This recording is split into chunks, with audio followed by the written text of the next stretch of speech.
So Bob, Yep. what about folks that have, had some challenges in life and they've had to go through something like a bankruptcy? Is there a waiting period? Yeah, guys, look, there's things that happen, right? I mean, these type of things happen to great people, and bankruptcy is part of our life, right? And so it is not an absolute no that you can never buy a house again.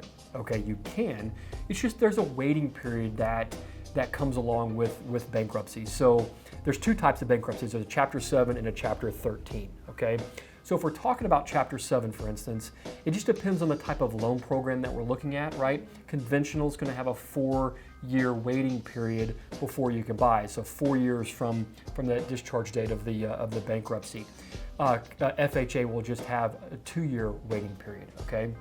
Now, Chapter 13, it's really interesting because Chapter 7 is where you completely dismiss the debt. Chapter 13 is when you're actually repaying the debt. So conventional, they'll go from 4 years on a Chapter 7 to 2 years on a Chapter 13. FHA is really unique in that you could still be in a Chapter 13 bankruptcy and buy a home, guys. Here's how that works. We just need to make sure you've been in it for 1 year. Okay, so you've been in it 1 year. You've made payments for that 1 year on time. Okay, that's key, on-time payments.